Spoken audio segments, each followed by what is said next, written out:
What a joy. We've got the one and only Layman Pascal joining us today. And well, here's a little bio I wrote up. So you can fill this in or supplement or even deduct from it if you'd like. But here's what I've got. All right. Layman Pascal is a metamodern philosopher, integral theorist, post-metaphysical metaphysician, and host of the podcast The Integral Stage, a platform to explore emergent integral perspectives, host innovative thinkers, communicators, and creators from around the world, and reflect the larger integrative meta community back to itself in all its forms.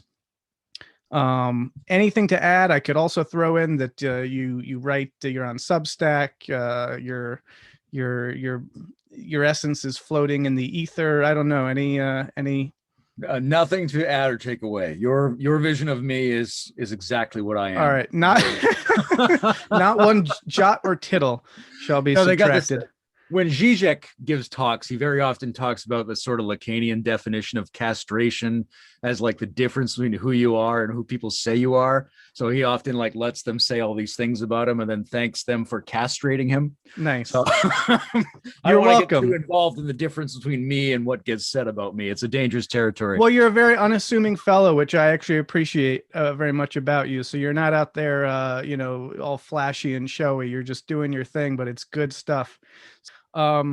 So yeah, I guess I'd be curious from your perspective, if someone were to say, well, what does metamodern spirituality mean? And is it the same thing as integral theory? Is it just some postmodern cultural, like fad or, so yeah, metamodern spirituality, give us your take. Well, all those terms, they all have like an expanded version and like a minimal version. So I think, the most inclusive way we can think about it is what are the minimal conditions for integral or the minimal conditions for metamodernism? And I think there's part of it is harder to find because it's an aesthetic, it's an ethos, it's an emergent spirit. If you didn't grow up in the last couple of decades, you probably don't quite understand how it's supposed to feel. But intellectually, it's a way of saying, hey, we understand there's a problem with modernism. There's also some virtues to modernism. We really agree with and need to get further into the postmodern critique of the modern.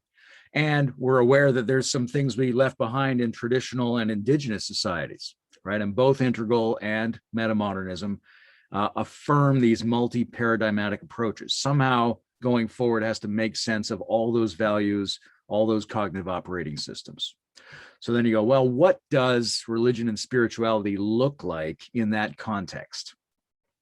And could it play a role in solving the emerging meta crisis or the accumulating number of crises that are anchored in modernism that we haven't been able to solve from any of these individual paradigms?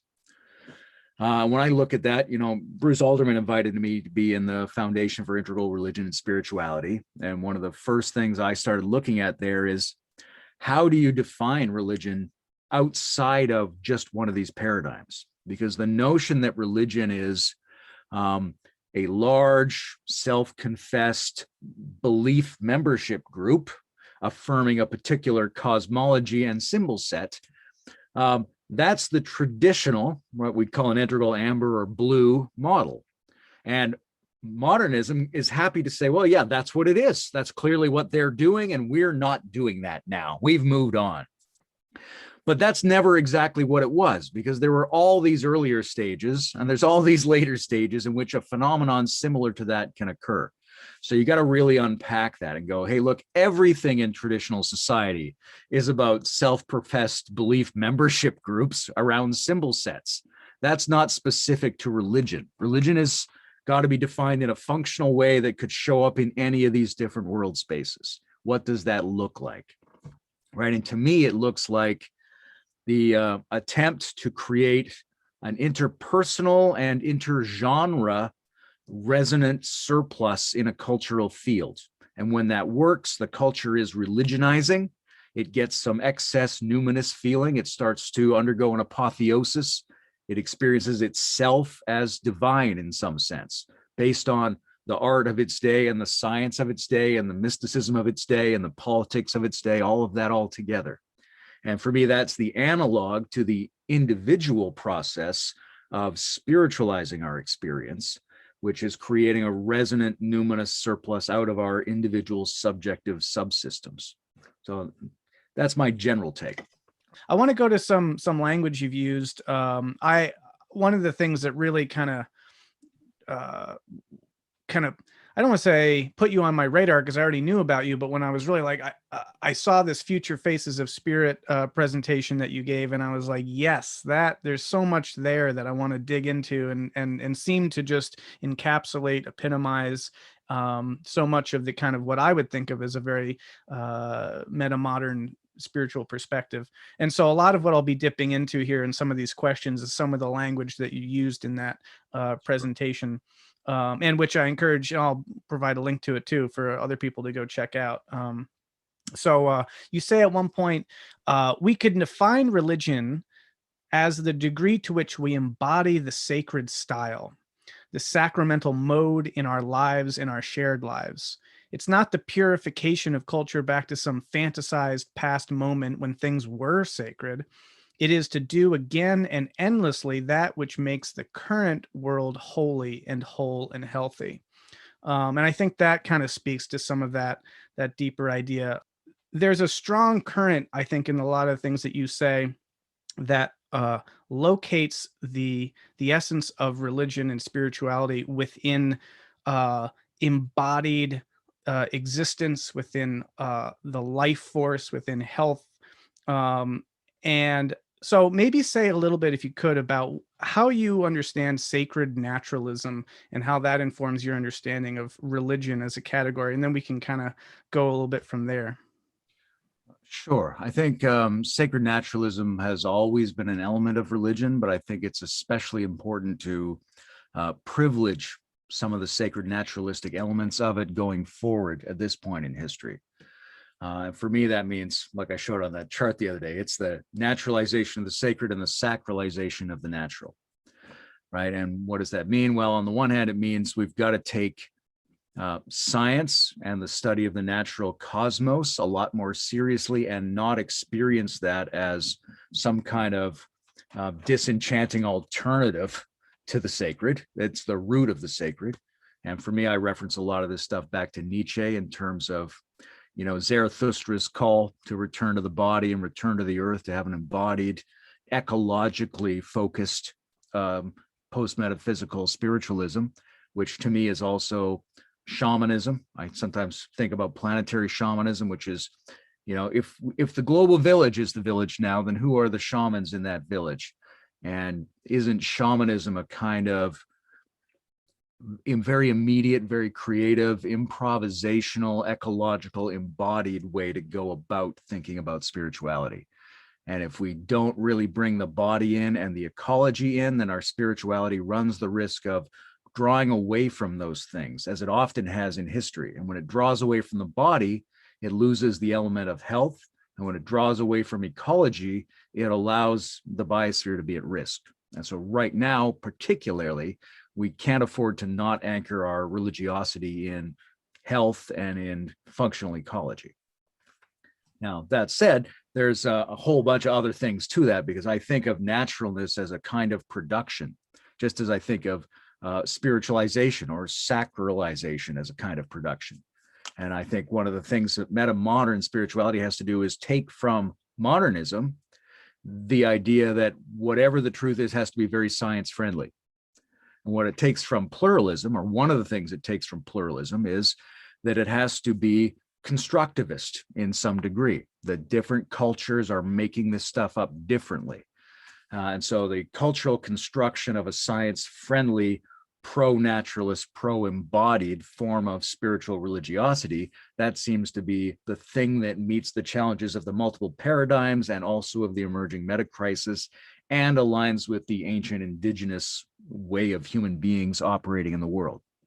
Yes. Okay, cool. Awesome. So here's a thought. Here's a question then, right? Because I think that what I think this is one of the issues that sort of becomes a real sticking point for a lot of people, especially if you're kind of at that blue or traditional or blue or amber traditional kind of stage, let's say, to use the integral framing of it. Is that what you talk about is the naturalization of the sacred can and often does feel like a kind of disenchantment. It feels like a reductionistic sort of, we've taken this thing that was so special and interesting and magical to you, but now we've explained its magic away, right? And there's a sense of, it's like, don't rob me of my illusions, and I know many people for whom that has been a huge challenge spiritually, is like, what do you do with that? It can create a lot of existential despair. It can throw people into nihilism.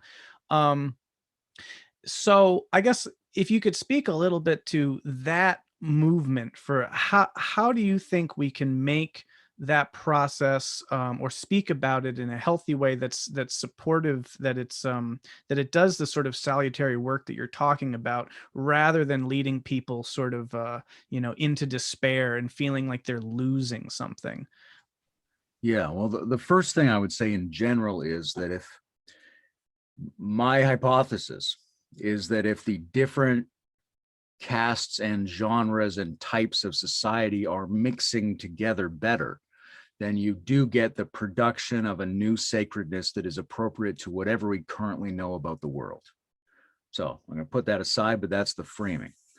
Underneath, there's sort of two kinds of things. One is like how I hold the mythopoetic dimension of existence, and the other is this general tendency we've had for the last couple hundred years of people growing up in religious contexts and then having to do something about that or release that when they face the modern world.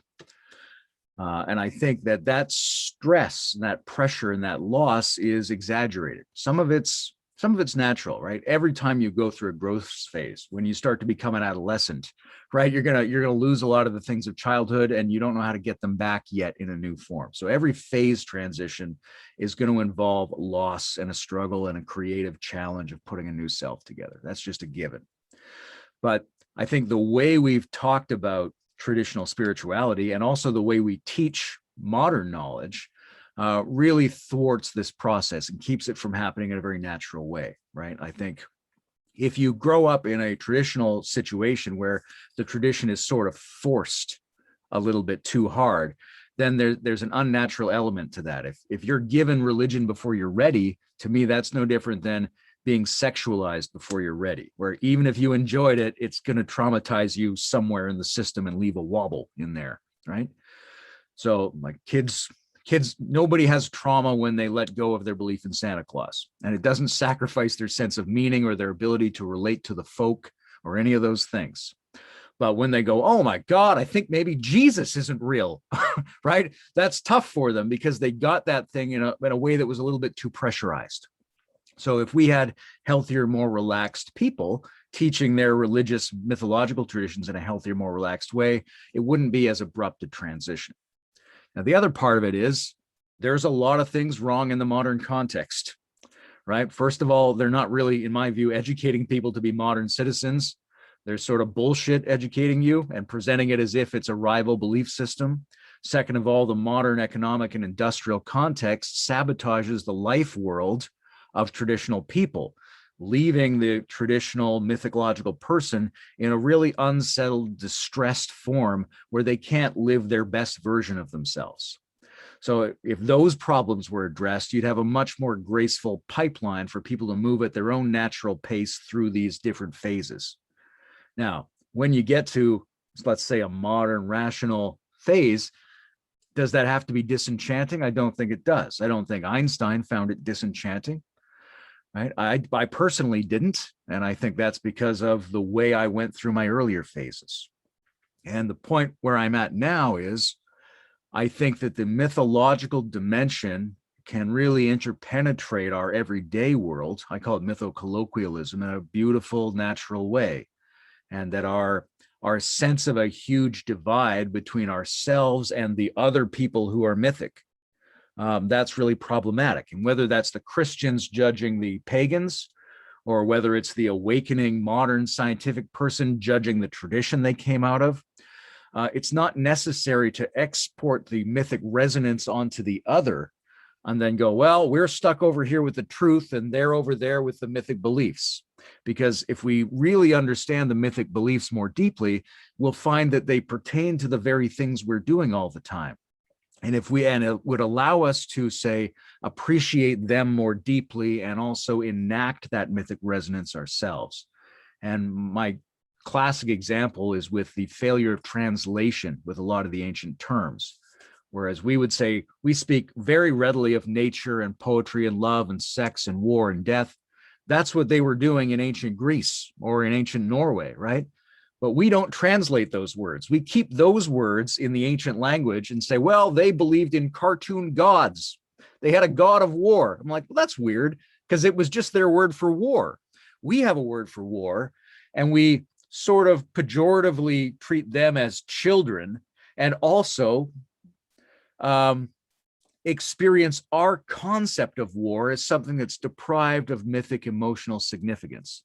So we're starving ourselves and belittling others by separating the mythic resonance from the generic concepts, when really, in healthy, normal ancient cultures, in my view, all generic concepts were experienced with mythic resonance, and that was the plurality of the paganism. What do you make then? It seems like what is a recurring kind of idea in navigating the transition from the traditional to the modern, and doing that in a meaningful way, it's the appreciation for metaphor in the way that you're talking about, or poetic language, right? I mean, yeah, you could say, you know, I don't know, and war ravaged the area or something like that. And that's a poetic framing of war. But you could also say, let's say, 2000 years from now, archaeologists or, studying, paleontologists are studying our fragments, and they're like, oh, war was the name of their war deity, and they understood war to have ravaged the field or whatnot. And so to kind of pick up on all that, it's like, a lot seems to hinge on this notion that mythological language uses a metaphorical framing for ideas, and that seems to be sort of this life raft from traditional mythological thinking to make that sort of transrational move. Is that something that you think is I mean, is that how you would kind of would you assent to that framing of that idea? And yeah, I would assent to it, but I would expand it a little. Please do. There's a tendency in, let's say, modern rational scientific society to think that these other people use this metaphoric language. And I think that's kind of a false idea. I think it's a byproduct of the fact that we don't train it, right? We don't ask kids to draw a picture of war and tell a story about what he did. However, like if you were talking to John Vervaeke, he would insist that metaphor is a much broader phenomenon than we normally think of, that all of our perceptual assessments and our basic cognitive and conceptual functions are in fact metaphorical. The notion of meaning is a metaphor. So it's not like there were these metaphorical people and we've moved on and need to appreciate them. What we need to appreciate is that metaphor is a much broader category than we thought, and it's here with us, and we have to treat it with the richness that they treated theirs with, even though we're looking at a broader set of metaphors. So where do you think the literalism comes from today? I mean, I tend to equate a lot of the extant like fundamentalisms with that sort of traditionalism. I tend to think of it as sort of, they kind of go hand in hand. I come from a conservative evangelical background, so a literal understanding of the Bible and its inerrancy and all that sort of stuff was really important. And yet there's an interesting way also in which it's the case that literalism is itself an invention of modernity, that sort of precisely the ways in which the misunderstanding of metaphorical language, poetry, myth, kind of after modernity shows up in these different ways of knowing, or sort of more thoroughly explored and empiricism and observation and whatnot, that like now there's this sense that, oh, there's like, it's almost like modernity invents literalism. So you could go so far as to say, and that then it gets kind of misapplied backwards, so that people look at their myths and say, oh no, this literally happened, when maybe 2000, 3000 years ago, the very notion of literal truth wasn't as separated from poetic truth. Um, do you think that's the case, or how would you sort of articulate the relationship between like current fundamentalisms and the literalism, quote unquote, that they employ in looking at their texts and their beliefs? Yeah, that's a really deep question, and I think there's a couple elements to it. Like, there is an element of what I think of as traditional culture, which is unproblematically absolutist, right? They go, this is an unerring document, and what they really mean is they want you to make a gesture of loyalty, just like they want you to say your mother's a wonderful mother, or they want you to affirm any of the other folk symbols in which we live. Because being part of a nation or an ethnicity or a religion, part of it is just going aside from your personal feelings and demonstrating fealty. And they're not really rational. They don't have an argument about why 100% is 100%, right? They just want you to make the gesture. They go on, you say, just profess your allegiance to Jesus and you're in. Great. No problem. It's inactive. So I think that can be done in a healthy way or an unhealthy way in terms of that cognitive style. But I don't think it really, the unhealthy way is always going to be a little bit destructive, a little bit hardened, a little bit contracted, a little bit over reified, the way unhealthy versions of anything are. But what we see in the last couple hundred years is a sort of retroactive effect from the relationship between modernity and traditionalism.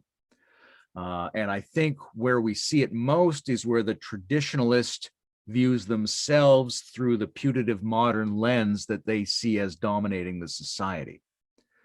And the way I would think about that is, we often think about traditionalists as very fixed, but they're actually quite mutable. Like today's American Christian does not believe what Kierkegaard was taught or what they were taught in the 800s in Rome.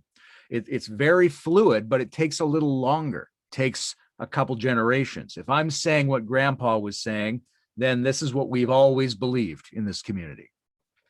So there is this adaptability within the traditionalist. And the adaptability, I think, takes over generalized virtue claims from the society as an element of the thematic symbolism of our team. If our team's always hearing that science is good, and we might hear that for 100 years, then we go, you know what? Symbolically, science is good. Therefore, we're scientific and they are irrational. So now I have this idea, even if I'm totally irrational, I just use science as a way to demonize my rival ethnicity or the anti-team. So I think there's a way in which those people take on scientific factualism, the desire to get the facts right about the world. Go, wait, facts are important. I've heard that facts are good. My team is inherently good as my loyalty stance. Therefore, my team is inherently factual. Therefore, our mythology is a fact. And I think that's a weird move that didn't necessarily happen in the ancient world, that only happens when you get the dominance of modernity. Do you think that are these sorts of pathological or unhealthy approaches, are they just always going to be around? They're always going to kind of sabotage religious language. They're always going to do this thing. Or is there a way in which you can kind of generate a new discourse that somehow helps to alleviate that, or at least make it less prevalent? Yeah, what do you do about that? On the one hand, the contrast between people who are at different stages of sophistication in their own thinking and feeling, that's always going to be with us. So whatever is healthy has to take that into account. You're always going to run into people who seem primitive and clunky relative to what you're working on, and you're not going to notice that you seem that way to somebody else. Now, pathology, it's always going to be a risk, but there are a lot of things we can do to mitigate that, right? Especially because we have all this new information. We have a good idea now. What are the nutrients your body needs? How much hydration does it need, right? Oh, maybe you shouldn't do this to kids, right? We've got a set of things. And if we constrain ourselves to try to do those things, then you produce much healthier people. And so you get healthier versions of each of these phenomena. It's going to be tricky in terms of creating the social and ecological niches in which people can do that. But that's possible once we have the idea that it's possible. And I think the main thing is going to be the training of a lot of people who are metamodern diplomats, people who are capable of sincerely and ironically feeling into the different languaging and thinking styles of these different paradigms. Because the more of those people there are, the more capacity the overall system has to allow healthy interface and to keep one group from demonizing the other group. Right. Some of that's just physical. Obviously, somebody releases a plague or drops a bomb on somebody or goes over and suppresses their economy. Right. There's real hard stuff, but there's also softer stuff, how we think, how we articulate each other, that kind of stuff. And the metamodern diplomat can really solve a lot of that. If there were 1,000 times more people like us who could go to all these groups and specialize in the interfaces and help them each understand how to talk and think with each other in ways that don't take away any of the things they're doing, nor exaggerate any of the claims they're making, then we'd be in a really robust, flexible condition. Yeah, so that's an interesting segue to this sort of issue that I'm let me see if I can phrase it. Well, I'll use some of your language. It hinges on the question of to what degree do we make use of what's given, and to what degree do we try to generate something new? Because my concern is that you know, we have these words, God, soul, spirit, what have you, but they're so laden with baggage of millennia. They're so laden with connotation and association that we can try to redefine or kind of do the work to try to, bring them back to life in a way that's meaningful and evocative to today. But we're sort of, swimming upstream. We're sort of having to simultaneously kind of fight so much of what we're inheriting in the process of trying to keep these things alive, that my question is sort of, is it worth it? And so for example, you say we certainly could give birth to a glorious new religion without any of our inherited terminology, but there is also no need to disown or contract away from these powerful words. You're talking about God and soul and spirit, and then you go on to kind of give different descriptions or definitions of these ideas, which we can maybe get into in a little bit. But I guess my concern would be, as I've said it, if I'm using a word like God, and now maybe for, let's say you're using a word like God, and maybe in your mind you're thinking this sort of the emergent coherence of our various selves into a harmonizing whole that realizes the greater human potential that's greater than the sum of its parts, or something like that. But another person is thinking, yeah, that old guy in the clouds who's looking down on me and making sure I'm doing everything right and making sure that everyone I am not like kind of goes to a bad place. Those are such radically different definitions that are sort of coming together in the same word, that at what point does it become kind of more cost effective, to use a gross analogy, to just sort of, those are sunk costs. We're gonna move on to something else, and maybe it requires coming up with some new terms, some new frameworks, and whatnot. I think you understand the question. Yeah. How do you approach that? And I, Jim Rutt from Game B and I have had some discussions about this, because he's got an allergy against a lot of these terms based on how and where he was raised. And I don't have that same allergy. So it's curious. And, and I think that moving forward in terms of the meta community, that's a community in which we say there's no one terminology, right? It's actually better if we talk about it in a bunch of ways, because we want to make sure we're talking about insight structures that can be languaged in multiple ways, and not particular languagings that might hide the insight structure we're talking about. When it comes to tradition, Ken Wilber's proposed this notion of traditional religious groups as escalators, so that you could have a version, because a lot of people are in these systems, you could have a version at each of the developmental levels. And as long as it's supportive and healthy and allows you to move to the next one, then that's pretty good, because the world, just factually, 80% of people are in one of those traditional groups. I think of it as a kind of a left-right thing, right? If we thought of metamodern spirituality as having a left and a right polarization, the conservative one would be like, well, we're going to do this within the traditional symbol set. And the left-leaning one is like, no, we're going to progressively move on to a new symbol set. I like that. I like that. It's interesting. Right. And like with anything else, you're going to need some kind of centrist alliance to get anything done. I think there's a set of thinking, though, that the metamodern individual has to bring forward, or maybe a skill set, let's say.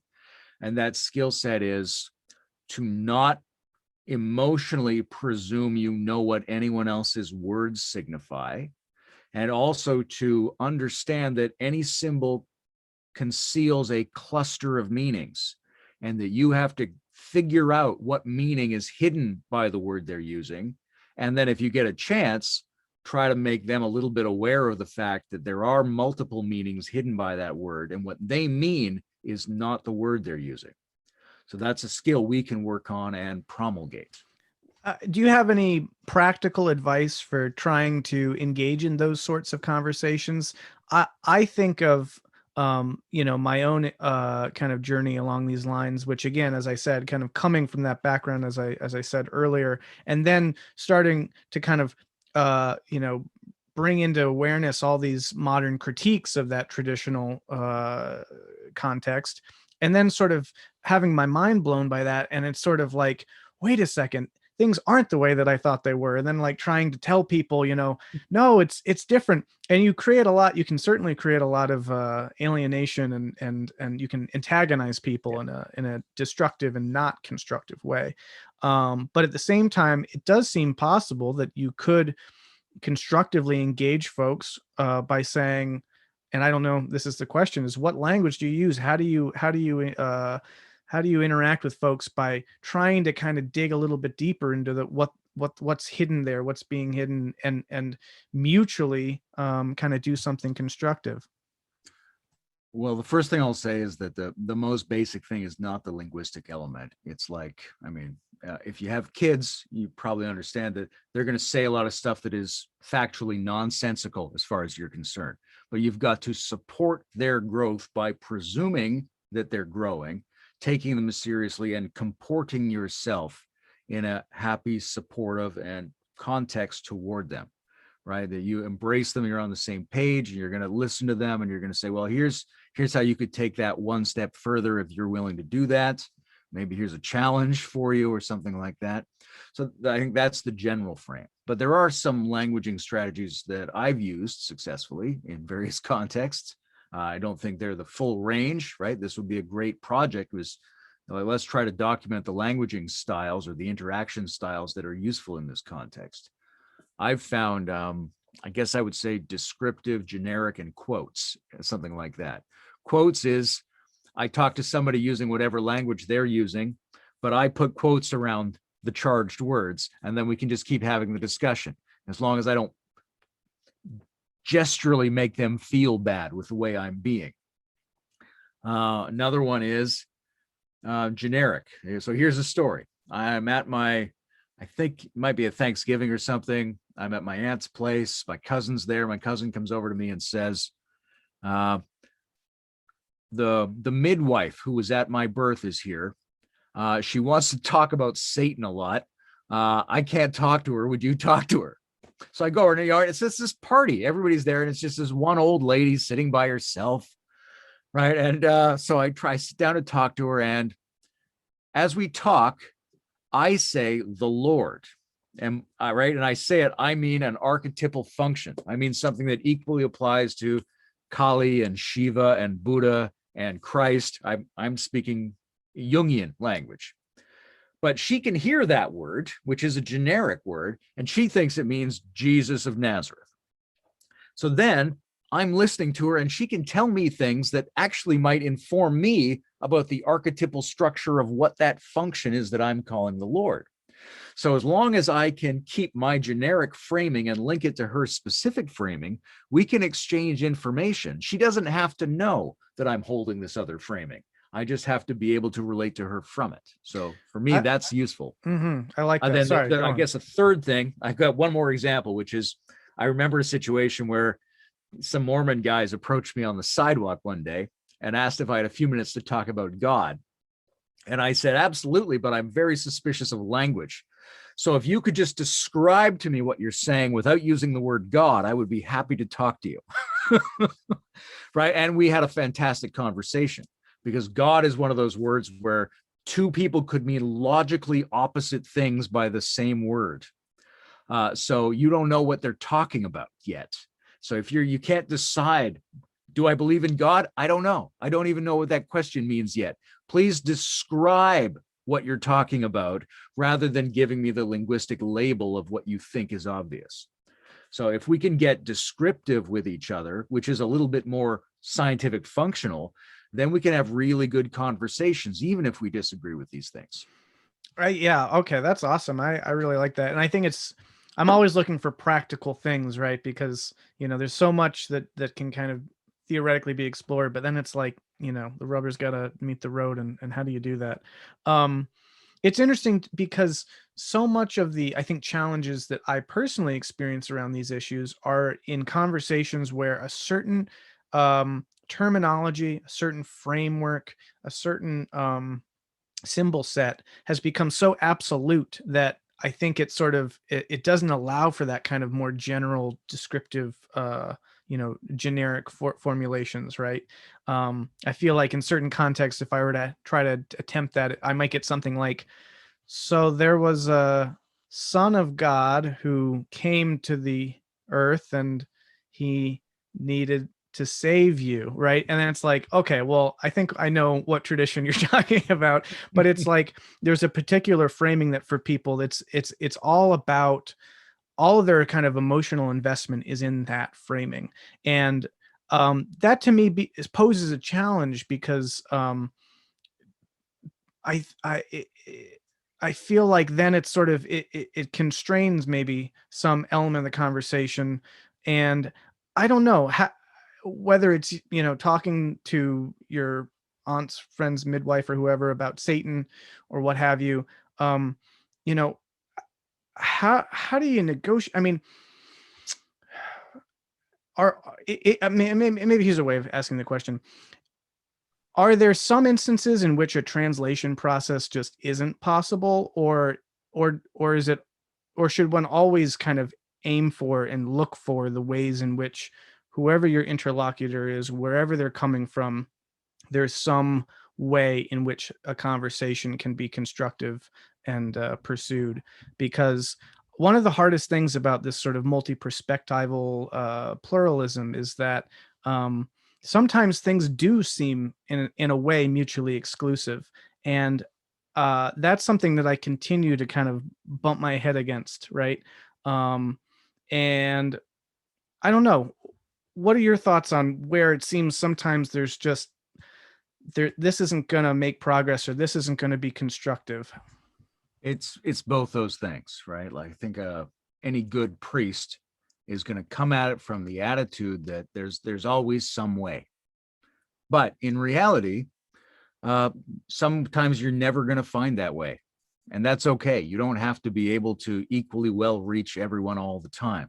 You're only built to be able to communicate with some people within some range over some period of time.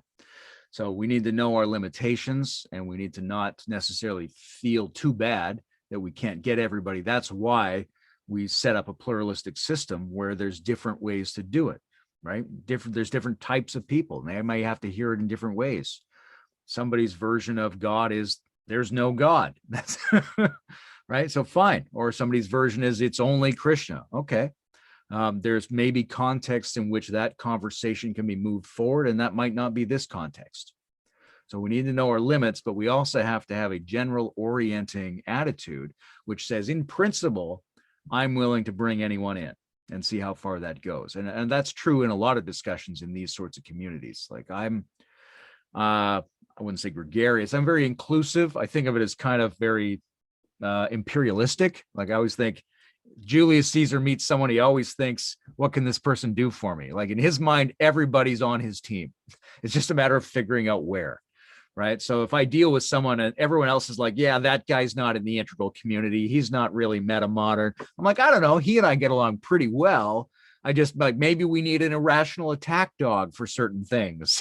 That's, I'd love to pick your brain about that. And maybe this isn't the right context, but I've just started this group and I'm finally in the first time kind of in a moderator position where there's just such different personalities, and the content in many ways it's shared content, but temperaments and styles and everything, which is actually in some ways a question I was going to ask, is it's like, because for the first time I'm trying to be like, how do I balance what this person is doing with what this person is doing? And in some ways it's a strange situation to be in. And I think what you're saying is exactly right. But it's very hard to do. It's hard to maintain that openness. I mean, in some ways this gets to that kind of Karl Popper open society paradox, right? It's like, you're able to be tolerant of everything but intolerance, and at what point does cutting off a certain kind of intolerance create a kind of intolerance? And but I'm intrigued too by the degree to which any symbol set, including integral, including, I'm sure eventually, and maybe even already, but certainly and inevitably, metamodern spirituality creates these kinds of dynamics where the symbol set itself is sort of absolutized, and it's like, this is the thing, and there's only this, and how do we, if you're not going to deal with me on my own terms about this thing, then you're wrong.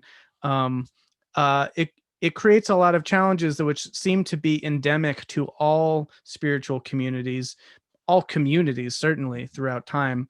And I think that that's a unique challenge in any community that is explicitly kind of engaging with spiritual topics. It's one thing if you're just, you're just a gaming community or whatever, you can say, screw that guy. But if you're dedicated to the practices of trying to be open, inclusive, pluralistic, etc., then it creates a real tension between where you draw certain lines.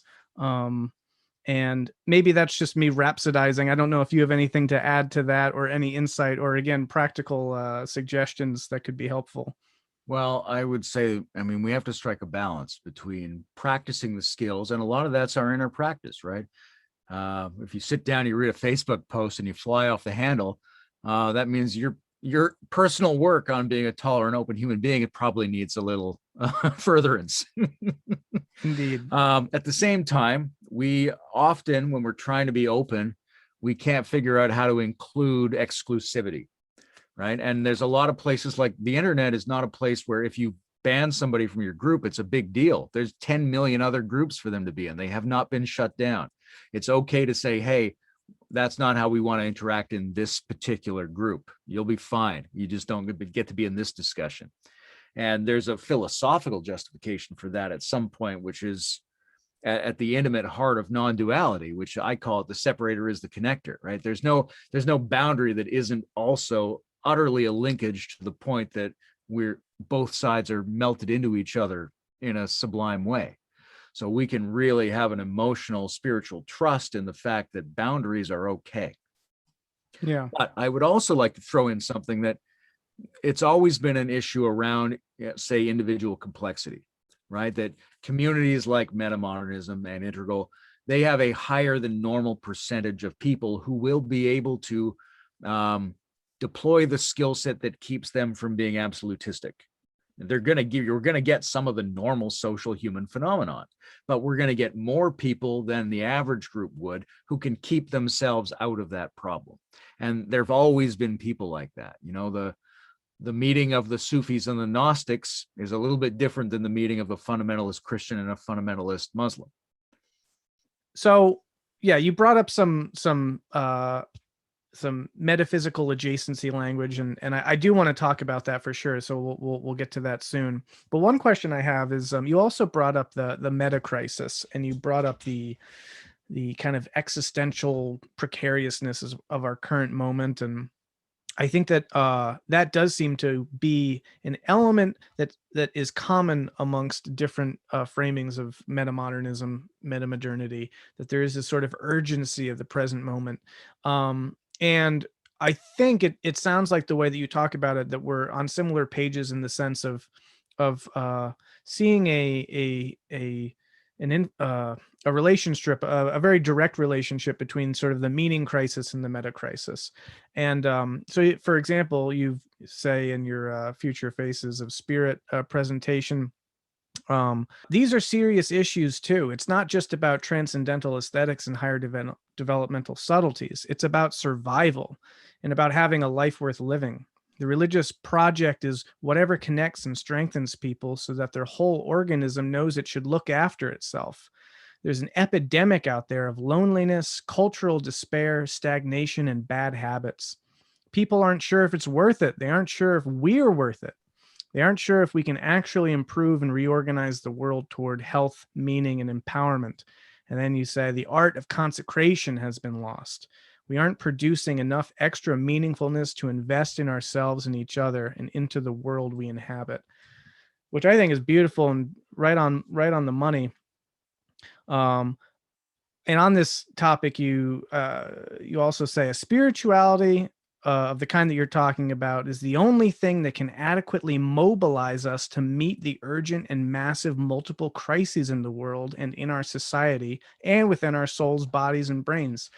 So talk a little bit about that. The relationship of the meaning crisis, the meta crisis, the relationship of this sort of broken bad faith religion that we've got going on and the real religion that we need, that seems to be in many ways the kind of balm or salve or cure for a lot of the things that ail us. Go. All right. I think about it from kind of two sides. There's a productivity problem and there's a self-sabotage problem, right? The productivity problem is in our personal lives, spiritually, and in our collective lives, religiously, we need to be adequately integrating the things that are of the current moment to the point where we produce something that can envelop that and give us the good conscience to embrace it and the extra motivating energy to act on it. Because we actually do know the solutions to a lot of our problems, but we haven't mobilized. And the classical way to mobilize is to have a strong shared meaning field around something that goes beyond our ordinary lives and our sense of what the world is. We need to make some extra juice to run the engine to implement the strategies that might address the accumulating problematic results of modernity. On the other side, there's the self-sabotage problem, because before there was Vervaeke and the meaning crisis, there was Nietzsche and the problem of nihilism, right? And he didn't proclaim nihilism. He assumed it was already the case and needed to be solved. And my take on that is, well, one of the takes is he's looking at a lot of self-sabotaging conditions, a lot of ways of going to zero within society and the individual. So cognitively, we can go to zero. We can self-nullify the mind by either pretending we believe in something that's not intellectually valid, or by projecting the highest intellectual value into a non-existential space that can't, making a non-thought into a thought and making a non-thought into the ultimate thought. But then emotionally, we can not feel our feelings. And physically, we can eat food that is not nourishing. There's all these ways that we can try to go to zero, that we can be regressive to the point of self-nullification in any of our subsystems. And that's the general nihilistic problem. And we inherit these habits, which are to some degree cemented by our traditional idealistic frameworks, you know, whether that's religious or political or anything else.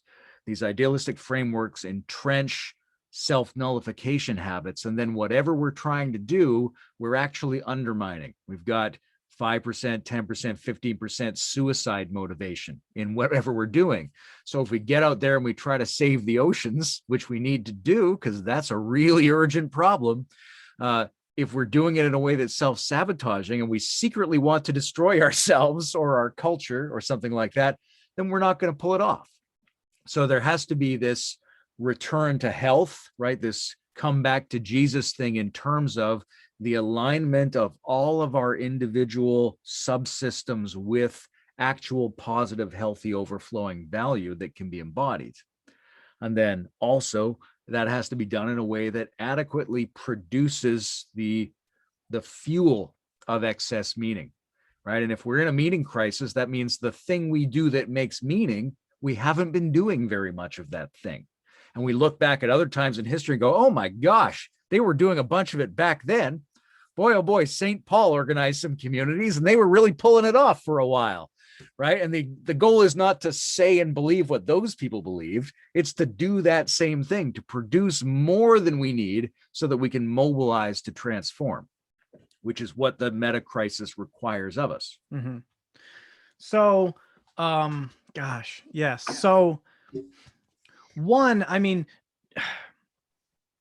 there sometimes I get hit with this sort of maybe it's kind of cynical, but it's sort of like, oh, you really think you can just change the world for the better if you get enough people having meaning? Oh, that's quaint. There's a certain kind of cynicism there, but it's also a well taken point, right? Because these are vast systems that need fixing, and it's sort of it might seem almost a little bit naive to presume that if we could just get enough flourishing active communities that would really make a dent.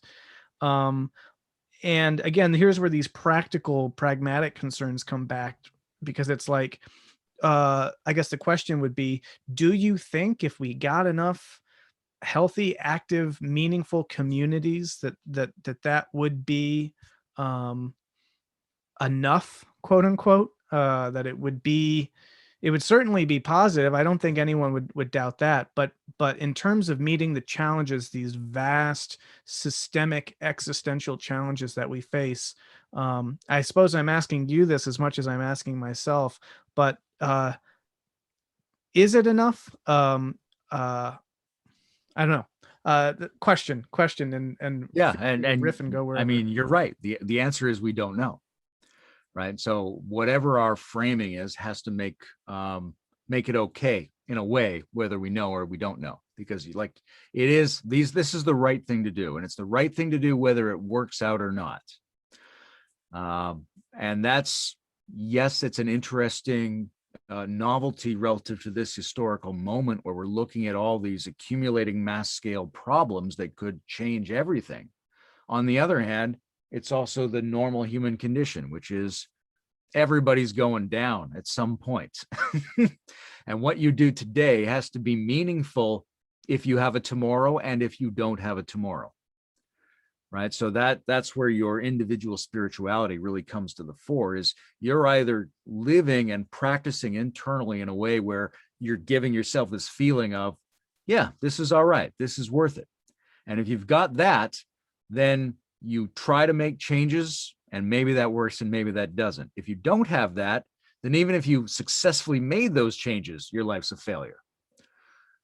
The idea of actively seeking to create positive change by the introduction of a new discourse, let's call it a new framework, a new language that could really impact the world for let's just presume a positive way in some of the ways that you're talking about. Is that a little bit too much pie in the sky, dangerous idealism, or is that precisely what we need to be cultivating and perfecting, our better visions at a grand scale that could be scalable, operative and functional in ways that re-energize people's sense of the sacred and re-energize and revitalize people's connection with each other, with community, with these religious conceptions that have become a bit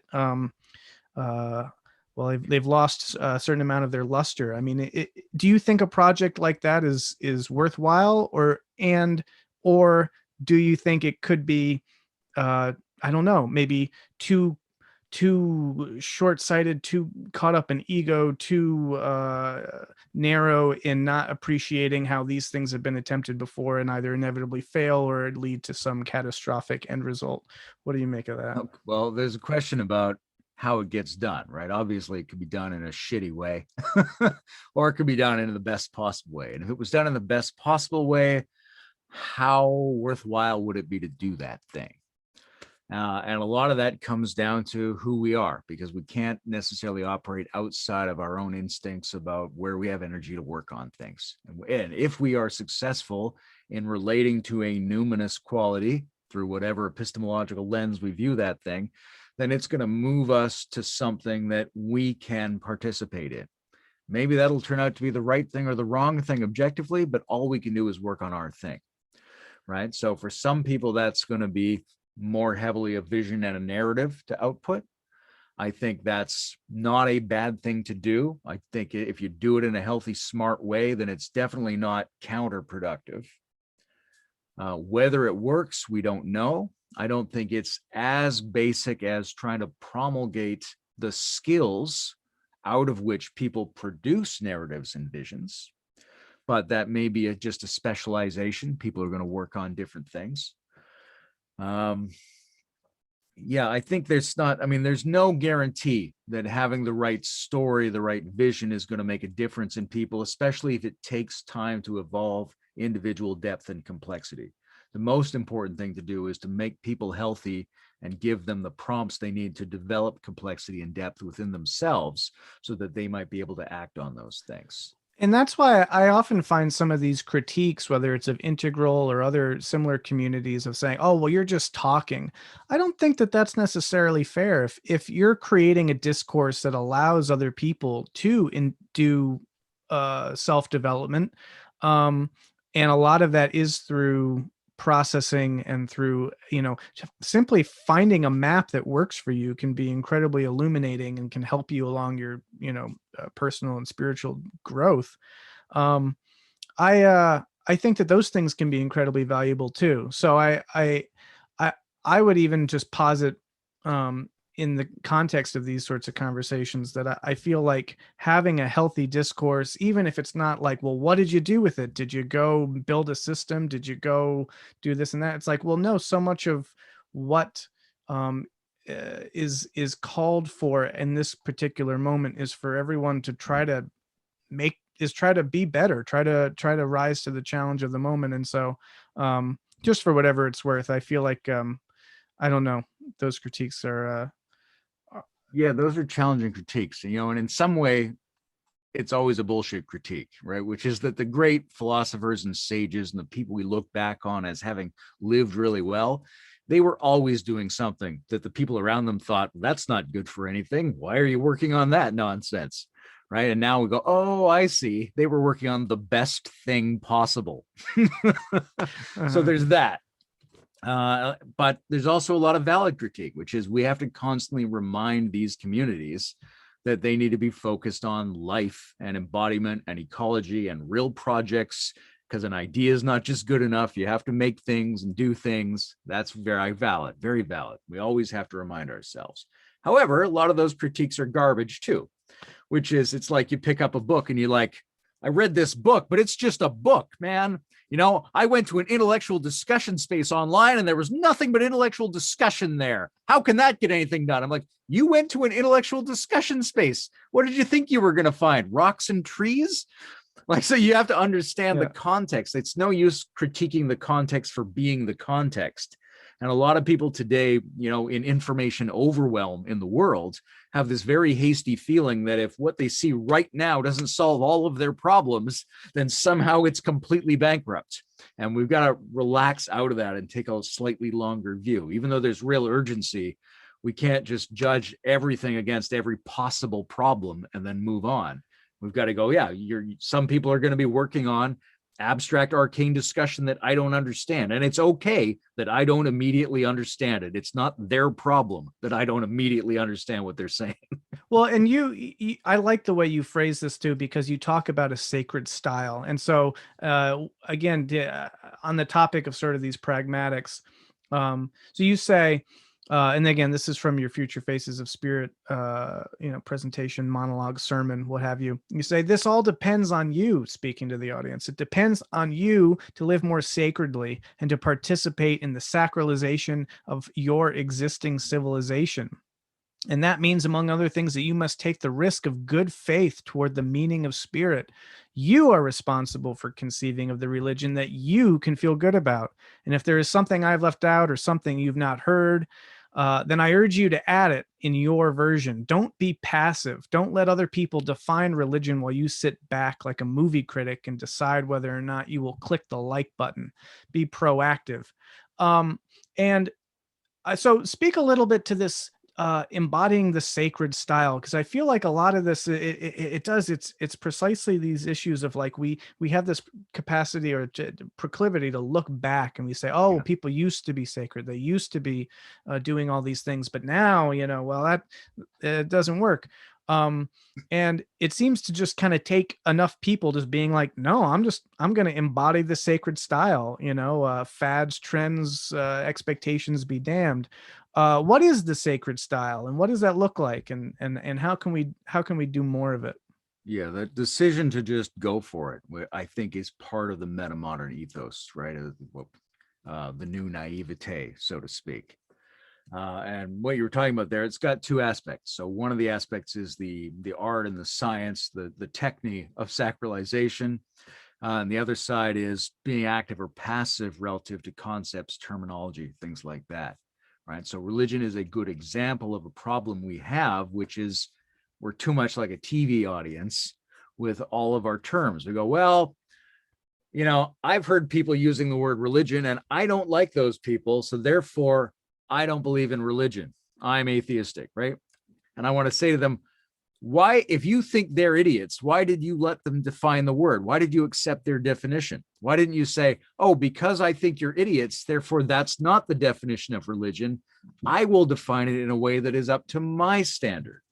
And if everybody did that, the standard would advance. So there's an element of sociocultural linguistic passivity that we've all sort of inherited. And maybe this goes way back. I think Heidegger says somewhere that language is withdrawing itself from us, right? That we're not really functioning as the active agents anymore. And we need to take that role back. It's not okay to go, those people use it that way, and all I have to do is react against that. No, you have to take that word and give it your best meaning, not try to come up with some other word or explain to me why that's the wrong word for them to use. Take that next step, that post-deconstructive step, and give it its full meaning as far as you're concerned. So that's on the one side. The other side is, what are the arts of sacralization? And again, the shamanic is a place where we can study that at kind of ground zero, right? Long before any of the elaborate religious traditions get involved, people living in a campsite with each other are figuring out in a very basic way how to do this. And we still get that. If, right, a couple of people take peyote and go out into the woods, they're going to rediscover some of the sacralizing arts. You pick up a feather and you're like, oh, look, guys, this feather, right? It's full of more than itself. I think it's super meaningful for some reason, right? And it sounds dumb and it sounds unformed, but it's the authentic roots of what this process is. How do we come together in a way where we can perform visceral experiences that make us feel that we and our relationships and the things in our world resonantly contain more than they appear to contain? Because that's the extra with which we have to relate on a spiritual level. And that's what we need to collectively feed on in order to mobilize to make change. Do you see that would you say that there's something in the metamodern sensibility and all this that is also conscious of the fact that it's very easy to sort of reduce that to say, oh, well, that guy's just high on peyote. Like there's nothing special with that feather.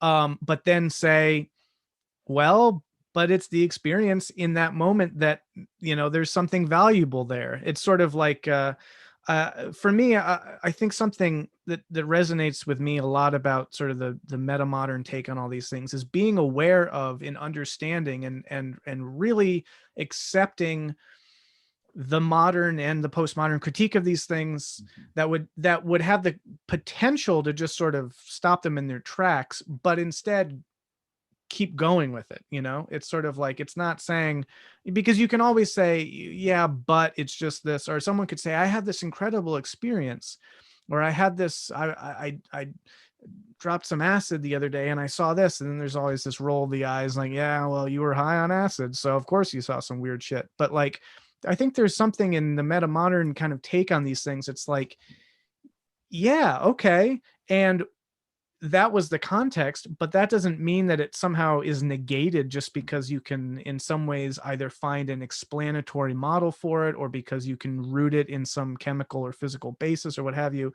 that there's something legitimate and genuine about it. Greg Dember talks about the protection of interiority in metamodernism, and I think it applies to a lot of religious or spiritual experiences. Is that something that resonates with you? Oh, sure. I think one of the things that these meta discourse communities have in general is an expansion of validation, right? We see it in metamodernity. I think obviously Ken Wilber has given a real good defense of anti-reductionism and nobody's completely wrong and everybody's true but partial and all that kind of stuff. In a way, we're saying, let's take the word just out of the equation, right? It wasn't just a hallucination. It was a hallucination. And hallucinations are amazing. And they tell us something really important. Right? So it's a repositivization, which again, I would see as sort of an extension of Nietzsche, of trying to be the universal multi-perspectival affirmer. And bringing this back to the art of concentration in Nietzsche again, to my take on the eternal recurrence in a way is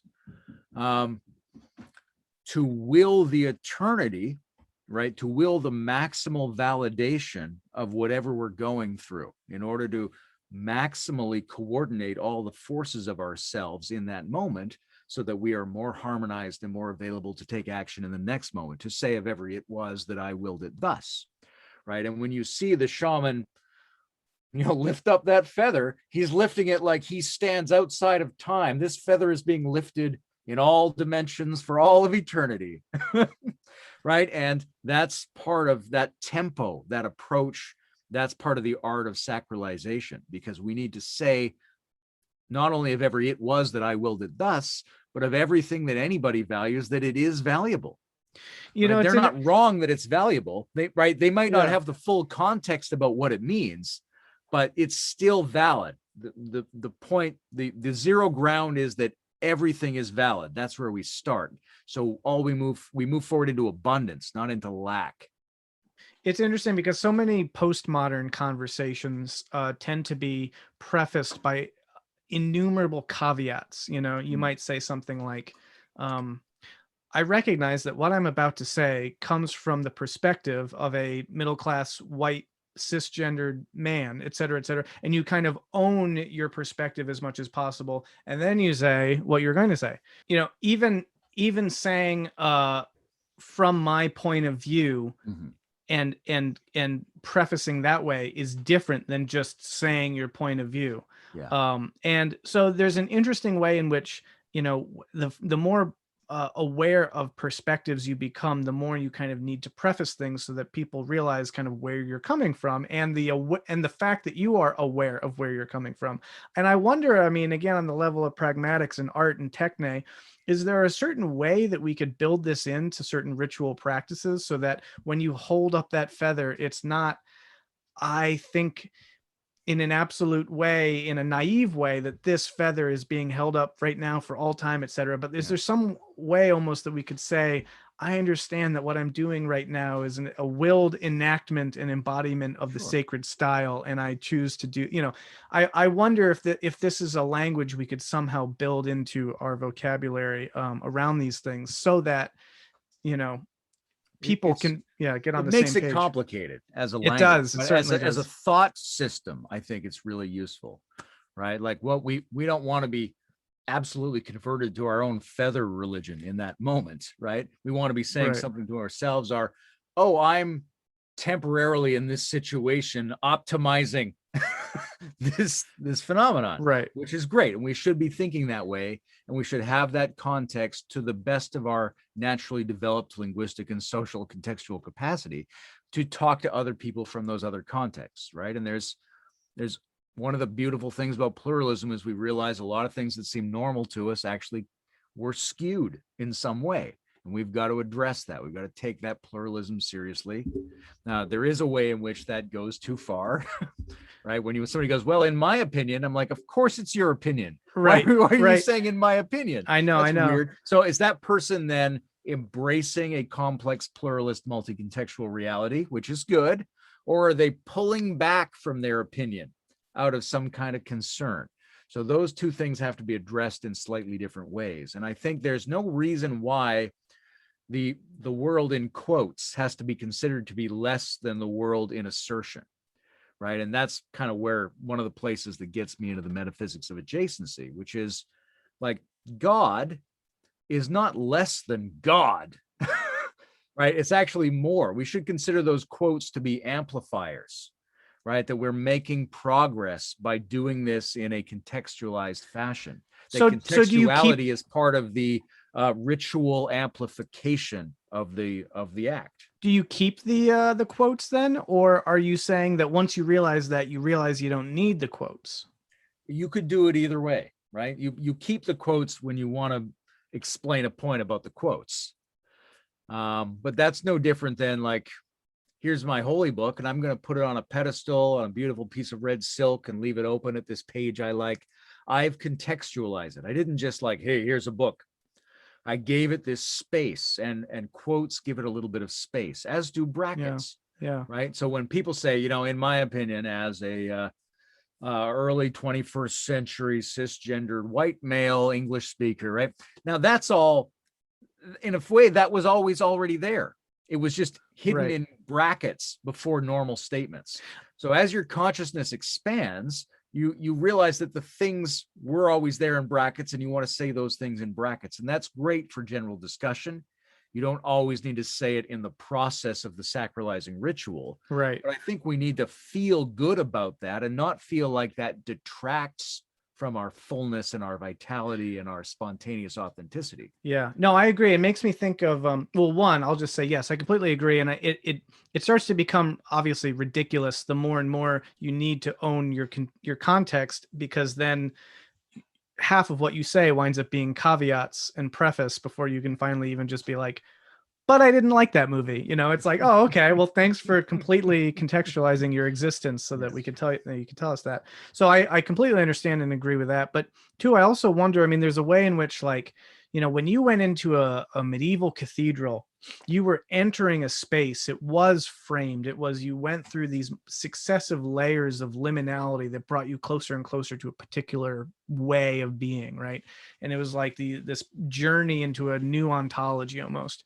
And I wonder if I don't know, wherever we're going with these developing spiritualities, I wonder if we could create spaces, literal spaces, or maybe digital virtual spaces in which that is likewise the case, that just by virtue of the fact that you are in this space, you've sort of, as it were, signed on to, agreed to, accepting the context that we're all gonna have to just, as it were, lay aside our contextualization. We're all aware of what we're doing, so we don't need to do all that, and then we can just embody the action. We can embody the ritual in the sacred style without endlessly needing to contextualize it, and then that frees up, all of that energy to be able to just, embrace it. But I feel like it's like contextualizing something versus something that's not contextualized. They really are different things. And if there's a way that you can kind of preemptively accept and accede to the contextualization and then embody it, that would be, I think, a constructive approach to these sorts of things. I think so too. And I think one of the things that comes out of the integral model is this affirmation of multiple lines of development, right? So you can get to a place where you cognitively or verbally recognize the need for contextualization, but that doesn't mean you're there emotionally, you're there morally. It doesn't mean you can enact it. If you could, if more of your being could get to that place, then you have the opportunity to experience that as a step forward and not a step down, a critical depressurization of the phenomenon. And that said, the very process of contextualization should enable the ability to go into different spaces for different modes, right? You don't have to be contextualized in the moment of the ritual. The context is around the cathedral. You're like, okay, now we're going to go into the cathedral. That's a contextualization. Right. Right. And I think there's no real limit on our ability to create sacred acts, sacred spaces, sacred forms that have a higher probability of eliciting the sacred mode out of people. And I think computers can be a real aid to this, right? If we can get a sense of what the algorithms and patternings are that have always made beings like us more likely to experience epiphanic phenomenon, then we're in a really good spot. And our allies here, who we often don't talk to enough, are the engineering and design guys, right? Because who built that cathedral, right? It wasn't philosophers, it wasn't mystics, it was Freemasons, it was brick guys and physics guys and engineering guys today who are in design. It's the Buckminster Fuller, it's the Christopher Alexander, it's that kind of stuff.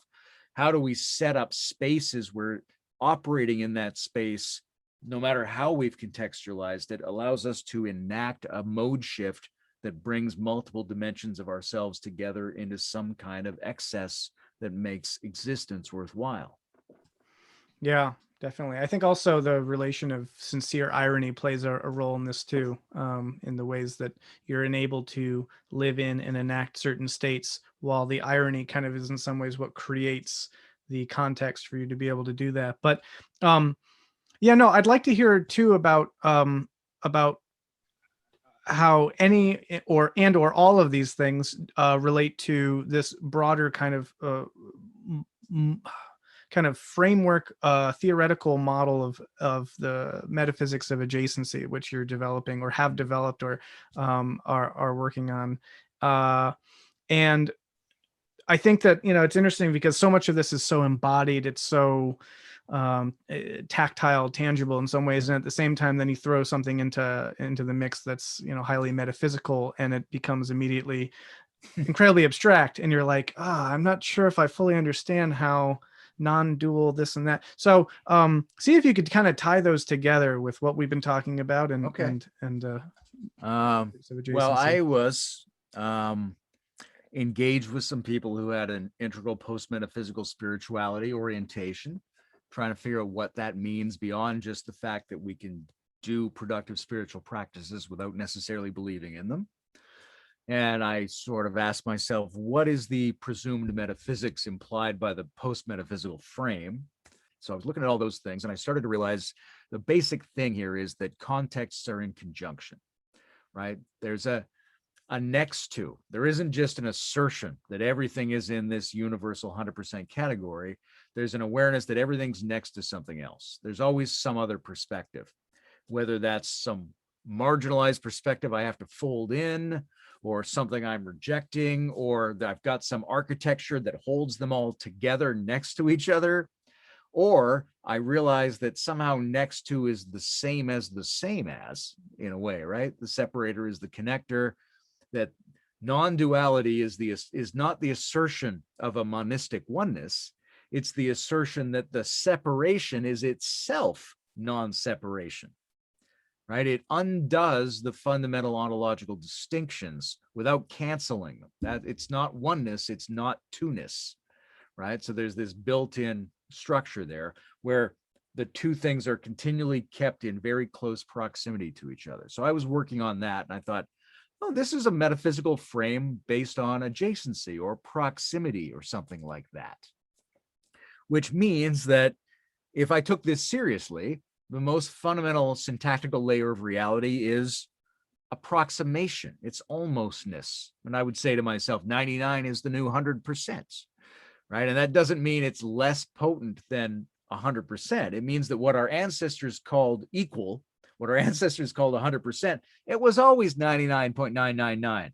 And 99.999 can give you that thing that you used to call 100. It's just also a little crisper, a little more true.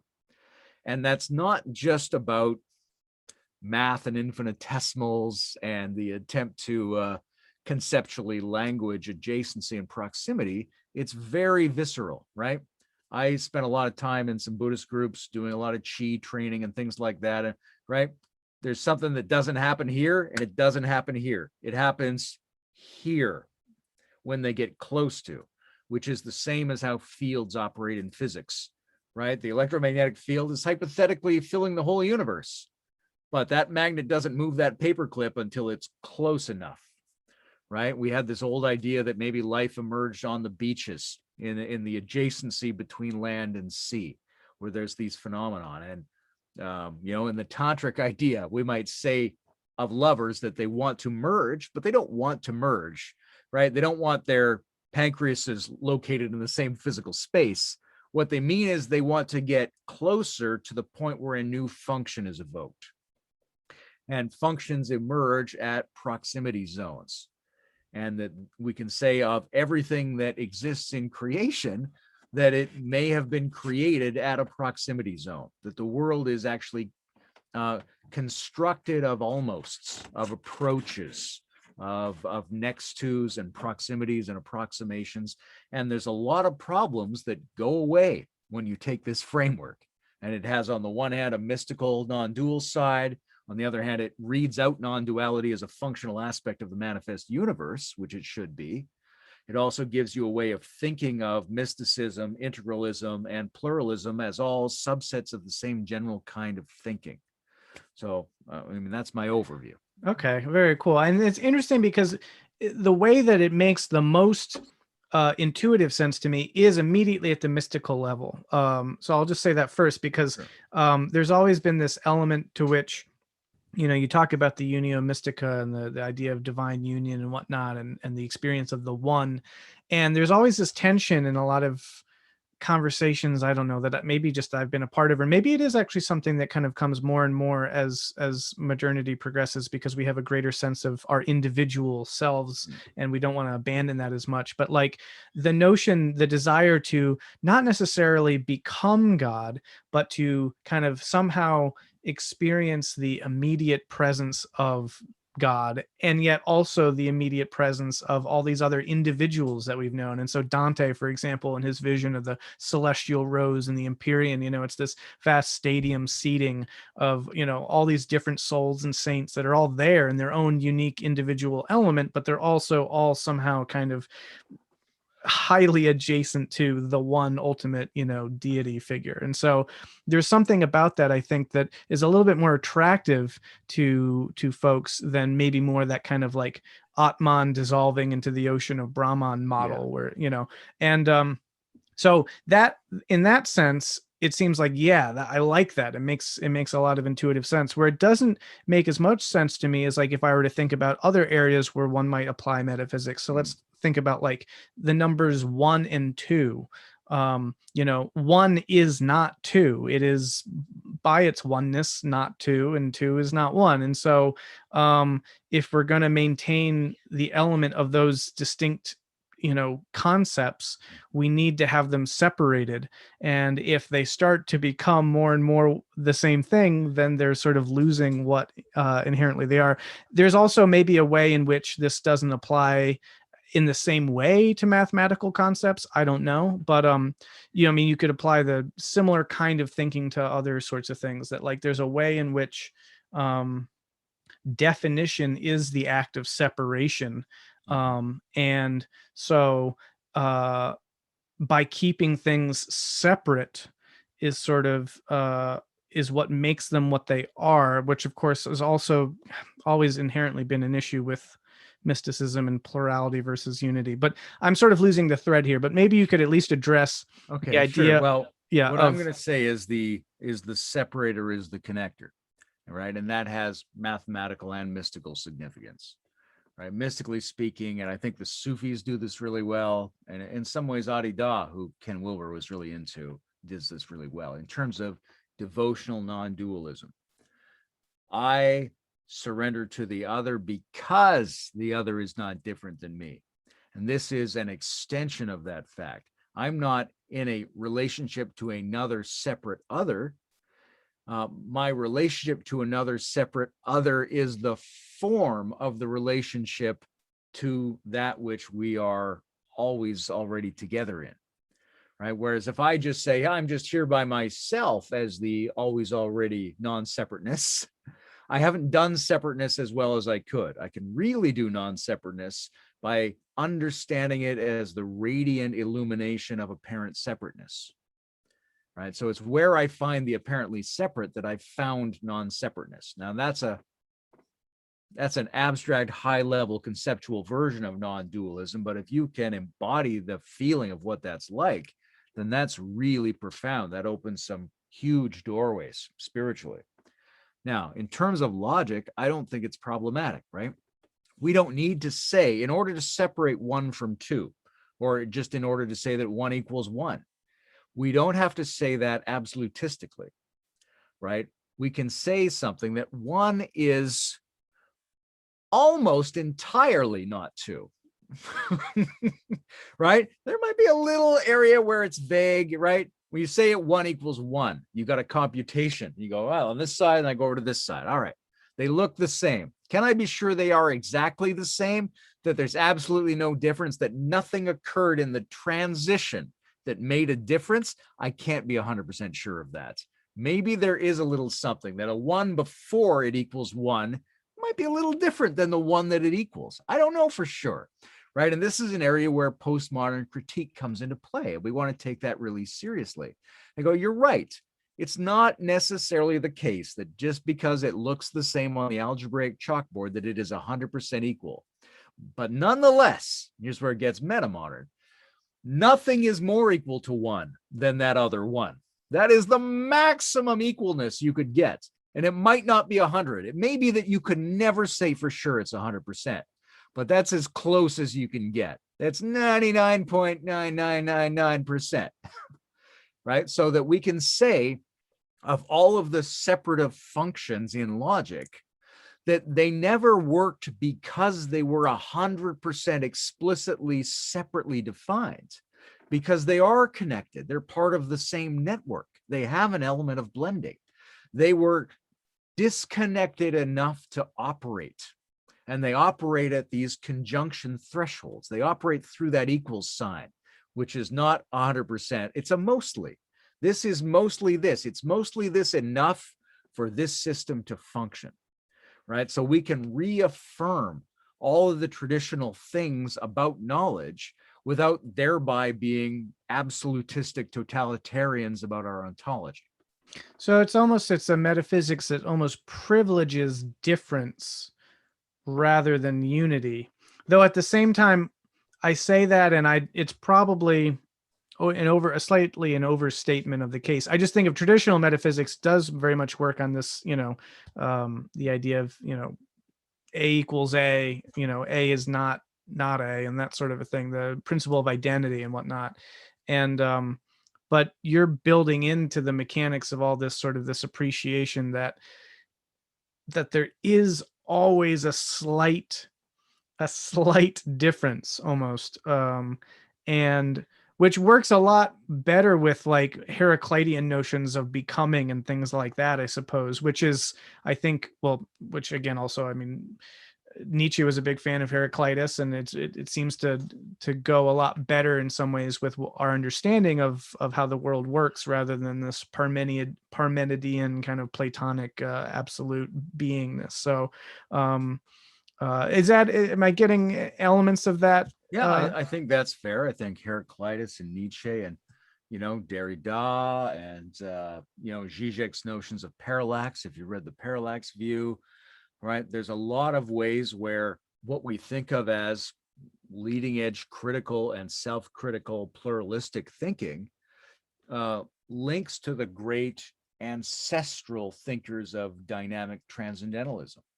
And there's no reason those have to be on opposite ends of the spectrum. I think they can both inform us, and that metamodernism is a rubric whereby we can really affirm the depths of what the postmodernists were saying and say that that is in a continuity. It's cross-pollinating with all the things everybody else was saying. And so what's a way of articulating that? One way is to say adjacency is the fundamental metaphysics, that A is maximally, optimally not A, but not necessarily completely. It's just more not A than anything else. And do you also feel that this does provide a kind of in these different models of mysticism where there's the well, actually, this is Rudolf Otto has a book, Mysticism's East and West, and he talks about there's sort of this Eastern model and there's this Western model. I mean, I'm simplifying things a lot here, but there's like sort of Eckhart, and anyway, he basically says in the Eastern model, it's much more about kind of full-on unity with the divine. It's you become divine. And then you even see that in kind of the Eastern Orthodox with apotheosis and whatnot. But in the West, it's more the creaturely, you are in the presence of the divine and you are subsumed entirely by this relationship of creature to creator. And this almost seems to kind of provide a sort of synthesis of those two by almost saying it is because it's a unifying element while simultaneously maintaining enough of that difference such that there is a distinction between, you could say, creator or created or what have you, but it's not a full-on complete 100% enmeshment and unity and identification. It's something more like there is still, I don't know if subject object even distinctions maintain in this context, but there's enough of a distinction that there's still the thing that is being unified with the unifying thing. And that to me is very cool. And again, I don't know, I don't want to put words in your mouth about this model, but does that yeah, absolutely. That convergence is one of the things that turns me on about this, right? Like we might call it an East-West dialogue, although if we go way back in the East, they're arguing with each other about these things. But there is this traditional argument about me and the divine versus me fused with the divine, or me and the other and me fused with the other, right? And you look at those things and go, there's got to be some way in which these aren't really options, or they're options up to a point, right? And what is that point? What is the point where those two things are the same thing? And that's the point where you are almost the same as the other, right? And I almost wonder too if this sort of Buddhist, element or the addition, the new factor of like, rather than saying like the Hindus, oh, there's this Atman, it's like, no, there's Anatman, there's no self. I wonder if it works in the sense of negation as well, that nothing is ever actually fully negated. There's always, is zero equal zero, or is there an element in which there's a something to that zero? I don't know. It's just, you can start to play with these ideas in interesting ways. How many problems go away if you just say there's not quite a self? Right. Or again, if someone's using the language of self, and that seems to be an inseparable or that's an uncrossable divide between someone who wants to talk about self. Well, again, if you can kind of talk about the negation of self is like, well, it's not a full-on 100% zero negation. There's a something to the nothing. It could create some interesting. There's a very practical languaging thing here that I think I probably picked up from Chogyam Trungpa, which is the word seems. Right? Seems like there's a self. That's not a commitment. That's still in the Anatman zone, technically. But it affirms the presence of an Atman, which is as real as anything else, right? It's not that there's no soul in Buddhism. It's just that soul is as illusory and temporary as every other real thing, but those are the real things. Right. So you go, well, did I see the face of God? It seemed like I saw the face of God. And if I say that, I'm talking in a way that's perfectly compatible with modernism and postmodernism, because it is true that it seemed like I saw the face of God. If I take that seems out and I say, listen, I saw the face of God, I'm making an assertion about my interpretive competence that is unnecessary for the experience that I had to be validated. But I can validate that experience and talk about it to people who haven't had it in a way that operates in multiple paradigms just by saying, yeah, this is how it seemed to me. And it also it would seem that the seams presents a nice contrast to the just, in that reductive just, oh, I just did this, I just was on drugs, I just, whatever, was fasting, and so I had a hallucination. It was just a hallucination. That seems in some ways does the counterbalance of that, potentially. One of the interesting things that maybe I would want to mention, and I touched on it earlier, is different epistemological lenses on the numinous, right? And this is very integral, so to speak, which is if there's a functional process by which I personally or us collectively accesses an experience of coherence that saturates us and goes beyond us, and that in a relationship to which we become adapted differently, I can see that as a first person, second person, third person phenomenon. I have those interpretive options. That might be a higher self coming forward. It might be an additional energy coming forward. It might be a transcendental other coming forward, right? So that all of these different approaches can be on the same page if we have lensing options. And I think we do have lensing options. So it's important to say that there's some generic description of the functional experience whereby it's okay for people to think it's my higher self, it's a strange energy, it's another power, it's an other to whom I'm related. Those are all valid. Those are all on the table, and we need to embrace all of them. They're all good options. I hear that too. And I'm, again, something I just am always trying to sort of tease out from a lot of this is that in the attempt to find multiple lenses and multiple perspectives on things, I'm also cautious of trying to avoid sort of justifying potentially, or maybe just straight up unavoidably pathological approaches to certain issues, right? And so I'm also, it's possible I throw around that word pathological too much, because what to me might seem pathological is not necessarily that for everyone. But in the attempt to try to make distinctions, there's always that effort to to define, which means to separate into distinct units, and especially when it seems to be that we live in a world where religion so often is not operating effectively. I mean, you yourself make the distinction of what do you call it? Fake religion and real religion. You could call it good religion, bad religion, what have you. To use your own language around health and the vitality, I think you could also call it pathological religion, ways in which these symbols and this modality becomes inhibitive, constrictive, unhelpful, unsalutary.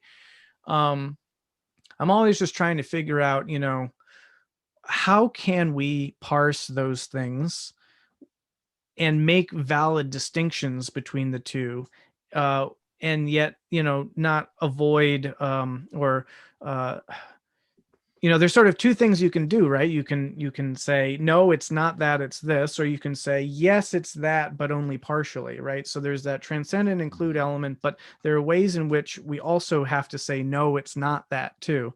And that can be hard when the mantra and the impetus so much is to try to do this multi-perspectival thing, which again is a good thing to do. And so I just keep kind of getting hung up sometimes on in trying to make those distinctions. Where are those lines drawn, and what are those real boundaries? Because I've seen a lot of unhealthy religion, fake religion and all that, and it's not good, and I don't like it. And I'd like it if we were doing a little bit more of the good stuff. And so sometimes, there needs to be like, no, we don't do that. We don't do that thing. And so then it's like, well, what are those things? Actually, maybe I'll ask you, what are those things? What are the things that we can say, we're not going to do that? Yeah, that's a tricky thing, and I want to come back because I had an idea for a future conversation for us, and I'll see if I can remember it at the end of talking. All right. Pathology is really interesting, right? There's some general things like, we all need water, our brains all need glucose. There's some basic pathologies. If we don't get those things, we behave wrongly. Then there's some different neurological wiring things. Some people are born without the ability to make any progress on their moral line or something like that. But generally speaking, in a pluralistic developmental context, pathology is always relative, right? Which doesn't mean it's invalid or less valid. It just means we have to understand it relativistically, which is pathology is relative to the level you're at or the level you want to be at. I always say this, there's nothing wrong with minerals. Minerals are great. But if you wanted to turn me into minerals, you're a murderer, right? So it's regression to a level which presupposes a privileged fact that I want to be at the level I'm at or at a higher level. And whenever somebody wants to take you to a lower level than the level you're at or want to be at, that's pathological. And I think it's a perfectly valid thing because we are where we are. And things are pathological relative to those things, right? If somebody wants to roll society back to a theocratic uniformity system, then we're like, oh, you're a fascist. That doesn't mean it was wrong for those societies to be like that 1,000 years ago.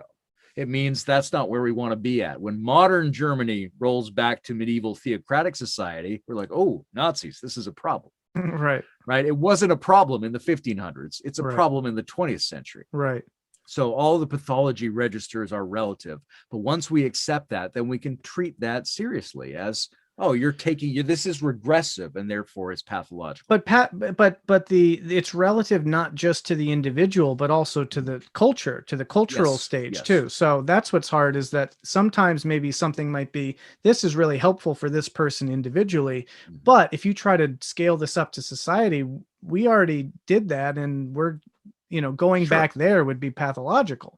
So there can be some tensions between individual level and this and is Donald Trump, right? Sure. Maybe for him, it was legitimately his next step to become president, but his presidency appeared to roll us back a little. Sure.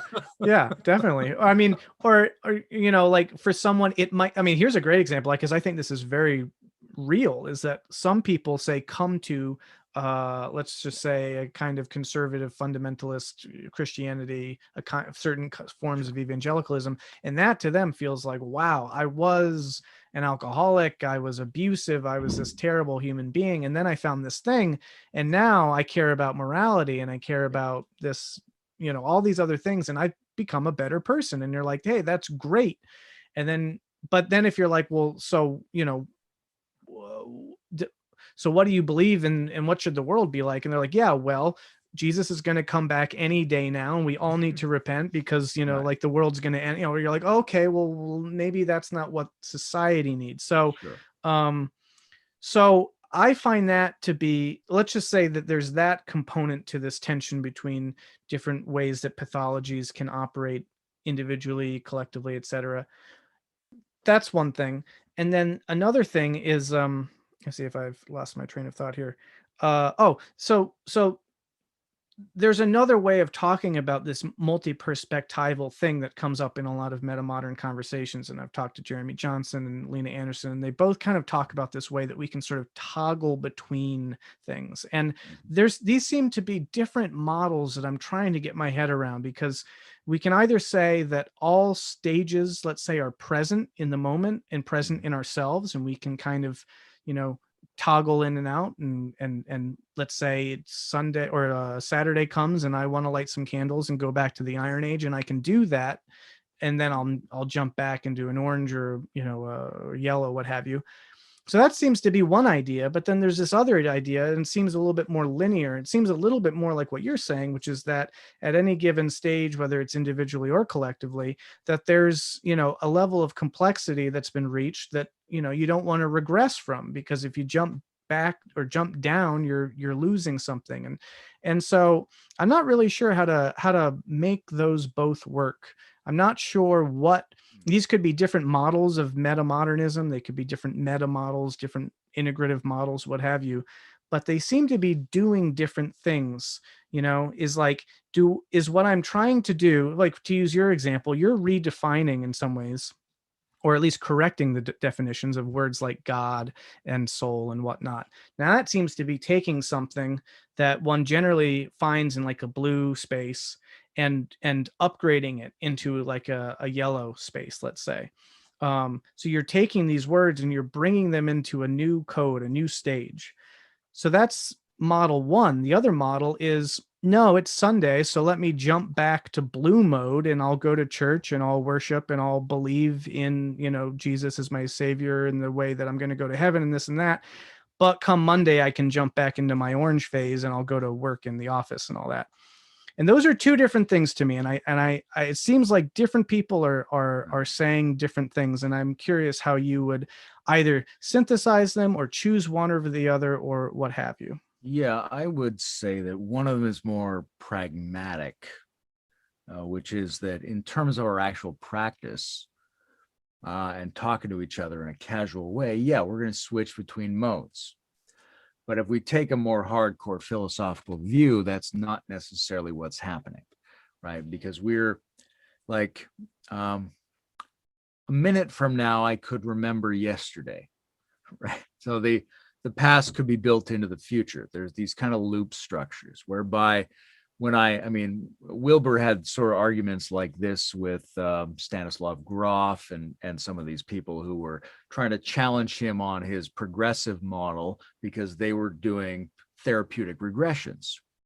But the idea of a spiral is that you loop back, but you loop back in a new way. If I revisit myself as a 5-year-old, I'm not having the same experience I had as a 5-year-old. I'm having a new experience of me now as a 5-year-old. And that didn't happen in the past. That's a new thing. I've taken a step forward, right? So if we understand that that's the shape of progress, then when I go back to my amber blue traditional religious mode, and I'm like, hey, I'm just going to totally go with it, man. I'm not going to worry about these higher things. I'm just going to be in that mode for Sunday. Great. But I'm still entering that mode with all of who I am, which is something different. And it's experiencing it at least a little different than I would have experienced it 10 or 20 years ago, or than the way the guy next to me is experiencing it. So we can revisit these things, but when we revisit them, it's us revisiting them, which is, it's a new thing. Yeah. But that almost then, and I hear that, and that makes sense to me. But it also seems to be a little bit different than this idea of like, what I get from this Gebserian kind of ever present thing where like these modes are ever present in this kind of eternal present that we can kind of potentially inhabit. Now, obviously, I'll just own that that's a lens, a perspective, a framework that I'm not familiar with in the extent that certainly that like someone like Jeremy Johnson is. So I'm probably butchering it to some degree or flattening it a lot, but that's what I take away from that, is that there's somehow this sort of continual present in which all these things are somehow immediately accessible or open for habitation. If I can sort of find my way there, which again, just seems a little bit different than this idea of I can spiral back to a sort of version of where I was when I did this, but now recontextualized because of everything that I've since experienced. And those just seem like different models to me, and I haven't been able to wrap my head around a full synthesis of them. I don't know if they are synthesizable. Maybe they're operating in adjacency in some way, and maybe that would be my position. You're only going to be able to get them so close, but you can get them pretty close. And traditionally, the esoteric spiral is the way to mediate between circles and straight lines, right? So that we say, yes, there's progress, but on the other hand, maybe it's all always there. There's different ways to try to explain that. Like one way is maybe you know, what a guy like Ken Wilber or any other kind of developmentalist, Piaget or anybody would say are these different emergent levels. Maybe you have all of them from the beginning, but I don't know if you ever saw those old commercials where they have different cars with different batteries and they all go forward and finally the Energizer Bunny or something goes out ahead, right?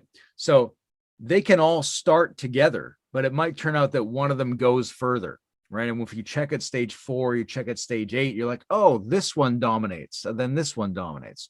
So there's a way for them to all be there from the beginning, and also to have emergent seniority of certain ones at certain phases, right? Another way is to do that kind of spiral thing whereby you say, yes, I can revisit all of them because they're all always with me.